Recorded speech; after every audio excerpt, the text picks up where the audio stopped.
With Medicare Supplement plans slowly being weeded out, Plan G and Plan N are vying for the top spot. So join us for today's Battle of the Plans.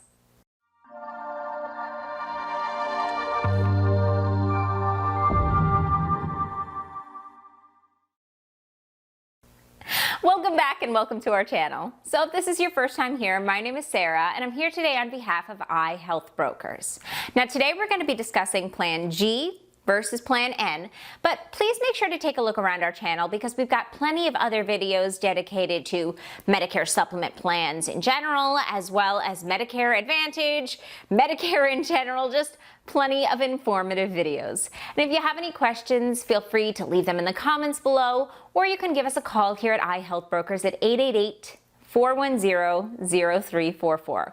We're licensed nationwide with over 200 carriers, and of course there's no charge for our services. We really are here to help, and it's our goal to make sure that our clients and our viewers are making the best and most informed decision about their health insurance. And that's why we release these videos on a weekly basis. So of course, please make sure to like this video so we can get it out in front of others who may be in need, and subscribe as well to stay up to date on all things Medicare and health insurance in general.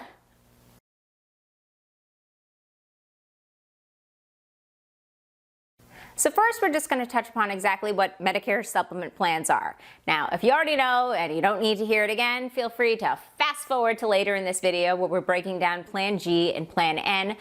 But a lot of people actually don't know what a Medicare Supplement plan really does, and I figure you should know what you're paying for. So, Original Medicare provides really and truly comprehensive coverage, but there are definitely some gaps. And these issues arise in the form of coinsurance and out-of-pocket maximums. Now, this is really where Medicare Supplement plans step in to cover those gaps. Medicare Supplement plans, however, do not cover things not originally covered by Medicare. So you're not going to get dental benefits or hearing and vision, etc. I'm going to put a full list of exactly what Medicare Supplement plans cover in the description below. I'll put the link to where it is on Medicare.gov. And you can also make sure to check out our video, Do I Need a Medicare Supplement Plan?, which will explain it in further detail. So like I said before, Medicare Supplement plans are going to cover those gaps of Original Medicare, which is your coinsurance and out-of-pocket maximums. Now, without a Medicare Supplement plan, you're going to be responsible for different levels of coinsurance or copays, and there are no out-of-pocket maximums. That's really important because basically, that means that should you have very large medical needs, those bills can continue to stack up indefinitely because there is no out-of-pocket maximum. That's a major benefit of a Medicare Supplement plan. Basically, you're going to pay a little bit more upfront in the form of monthly premiums to control your out-of-pocket spending. Now, of course, there are many different plans with different levels of coverage and different price points. The prices are always going to be determined by your location, the plan that you choose, and your carrier. So it's really important that you shop around. Luckily, Medicare Supplement plans make it pretty darn easy to shop around because they're standardized. So the benefits are the same across the board regardless of which carrier you choose. So please shop around, because if you're paying more for Plan G, you're not getting any better benefits. You're just paying more.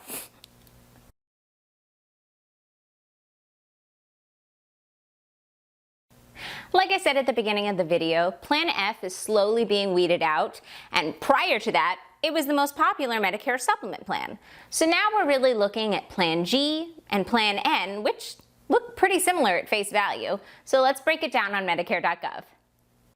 All right, so we're going to Medicare.gov. Medicare.gov truly is a wealth of information. We talk about it in plenty of our videos, and don't worry about this exact page. I'm going to put a link to this exact page in the description below. That way you don't have to go hunting for it. But on this page, it's going to show you how to compare Medigap policies. So let's just scroll down here to where this very helpful chart is. So as you'll see, there's Plan A, B, C, D, F, G, K, L, M, and N. Reminder, Plan F and Plan C are no longer being offered to new enrollees. And of course, we're really only talking about Plan G and Plan N in today's video, but if you want to learn more about all the other plans, make sure to check out our video entitled, Which is the Best Medicare Supplement Plan? And you can also make sure to check out, Do I Really Need a Medicare Supplement Plan? And I'll put links to those videos in the description below as well.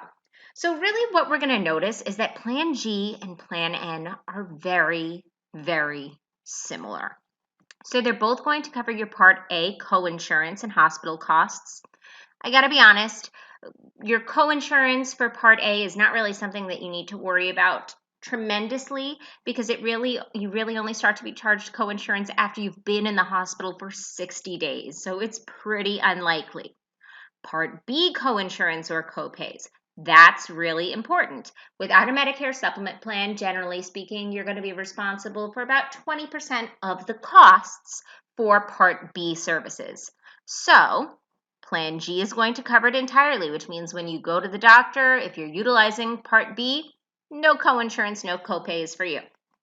Plan N, you're going to notice there's a little asterisk here. So let me scroll down and I can show you what that means. So it says down here, Plan N pays 100% of the Part B coinsurance, except for a copayment of up to $20 for some office visits and up to $50 for emergency room visits that don't result in inpatient admission, because then it would kick over to Part A, essentially. So it's really not that big of a deal. It's $20 when you go to visit the doctor, $50 if you have to go to the emergency room. Let's scroll back up. Okay, so blood, if you need a transfusion, covered. Part A, hospice care coinsurance or copays, that is important. Covered, which means you're not going to be charged for that. Skilled nursing facility care coinsurance, covered again. Part A deductible, this is also really important. So I know we're really only talking about Plan G versus Plan N today, but I just want to touch on this in general because most of the plans do cover it, but you'll see that Plan A doesn't, and Plan K and Plan L only cover a portion of it. Your Part A deductible is not like your Part B deductible. Your Part A deductible is in regards to basically hospital stays, and you don't meet it once per year. You have to meet it every time you have a hospital stay. So obviously we're hoping that you don't have multiple hospital stays in a year, but should you have to be admitted into the hospital more than once per year, you have to meet that deductible each and every time. But anyway, I digress. Plan G and Plan N both cover that deductible. Part B deductible.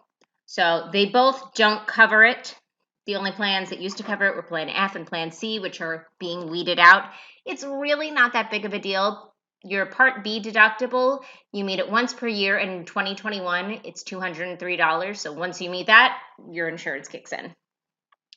Part B excess charges. We're going to talk about this more in a moment, I promise, but this is basically one of the big differences here between Plan G and Plan N, because Plan G is going to cover it and Plan N isn't. I promise we're going to talk more about exactly what those Part B excess charges are momentarily.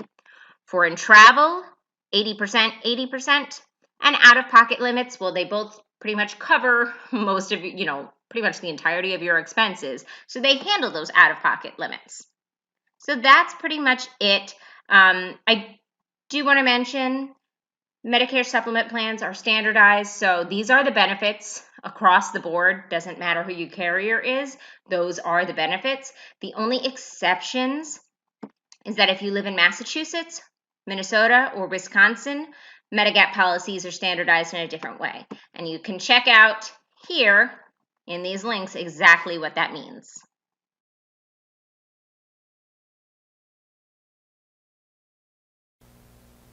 As far as the costs are concerned, there's a couple of areas where these two plans diverge. We have your current monthly premiums, your future monthly premiums, your out-of-pocket costs, and then those Medicare Part B excess charges.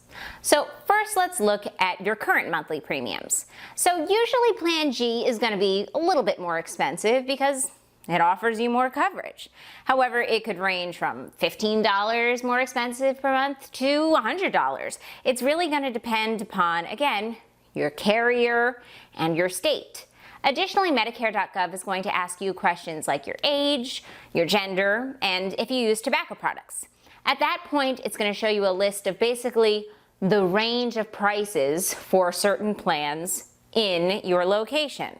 Now that's great, it's really helpful, but unfortunately at that point it's basically going to prompt you to contact each carrier directly, which can be a bit of a pain. Basically, you're going to have to contact each insurance company, which is the carrier, directly, and find out what their charge for Plan G would be and what their charge for Plan N would be. That's a lot of legwork. That's why we recommend that you work with a broker, because you're not going to receive any type of incentive or discount by going directly to the carrier. It's just a lot more work. So if you can work with a broker that you trust, a licensed broker, preferably one that's not going to charge you an additional fee, you're going to save yourself a bit of a headache.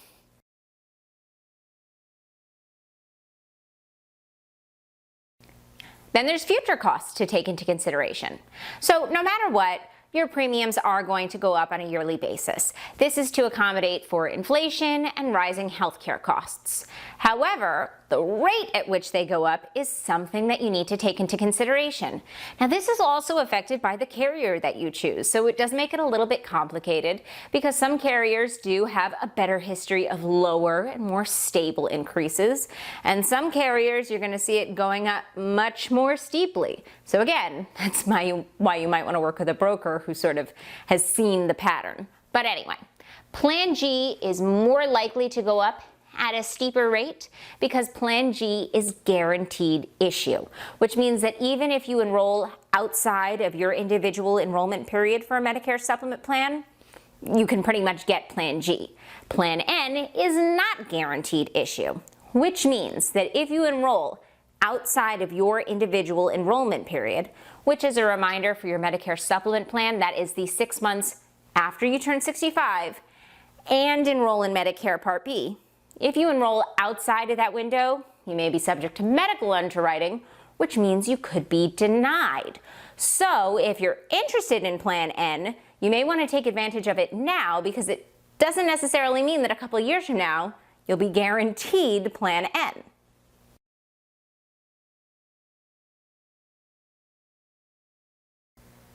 So out-of-pocket costs. Again, these are going to be slightly different. With Plan G, it's really easy to figure out exactly what your healthcare costs are for the year.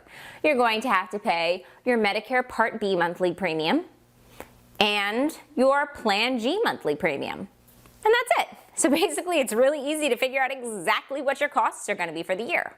With Plan N, it's a little bit different. So you have your Medicare Part B monthly premium, you have your Plan N monthly premium, and then you have any copays that may come up for services rendered, and possibly those Medicare Part B excess charges.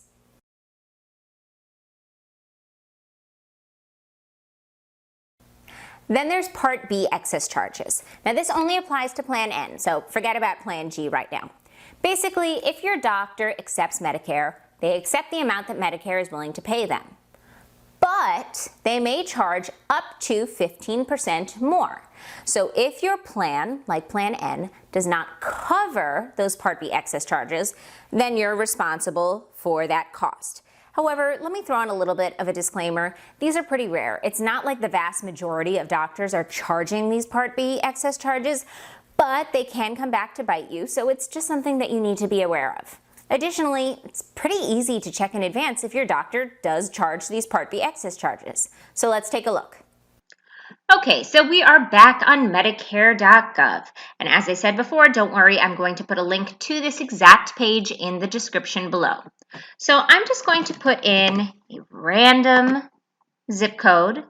And for keywords, let me click doctors. And for keywords, I'm going to put Smith. It's as common a last name as I can come up with, so hopefully we'll have a lot to choose from. Okay, so our first doctor charges the Medicare approved amount, and it goes into further detail here. The Medicare approved amount is the total the doctor or supplier can be paid. When a doctor accepts the Medicare approved amount as payment, you won't be billed for more than the Medicare deductible and coinsurance. So if you're going with Plan G, that means no copays, no coinsurance. If you're going with Plan N, it means you might have a $20 copay for those office visits or $50 for the ER. Let's scroll down and take a look at some other doctors. So number 2, charges the Medicare approved amount, charges the Medicare approved amount, charges the Medicare approved amount. You noticing a pattern? Oh, here's our first outlier. Okay, so this specific physician may charge the Medicare approved amount. And if you hover your mouse over that, it'll explain. This doctor may charge the Medicare approved amount. The Medicare approved amount is the total the doctor or supplier can be paid. We talked about this before. So this doctor may have those Part B excess charges. So if this were the doctor that you were really interested in seeing, at that point you might want to call ahead. Or at the very least, you need to know that this doctor is going to cost you perhaps a little bit more if you're opting for Plan N. But if you were to continue to scroll down, you're going to see that we don't encounter that too frequently. But like I said, it's always helpful to at least do your research in advance because nobody likes to be hit with an unexpected bill. One final disclaimer, some states don't allow Part B excess charges, so this may not apply to you. But many centers of excellence do have Part B excess charges. So that's something that you really do need to take into consideration if you have specialty medical conditions that might require you visiting one of these locations.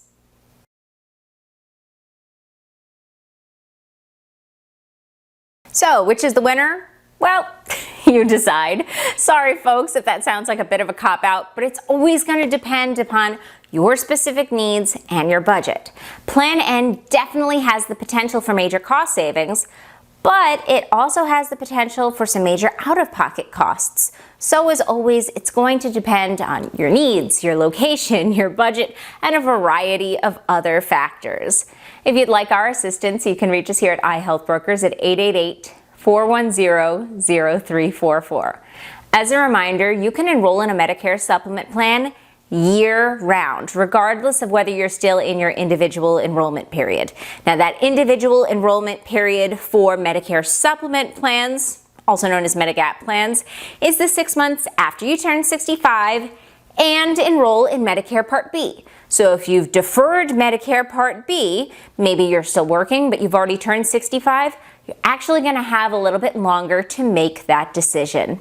If you like today's video, please make sure to click like and subscribe as well. And if there are any other videos that you'd like to see, let us know in the comments below. Thank you so much. Have a great day. Bye-bye.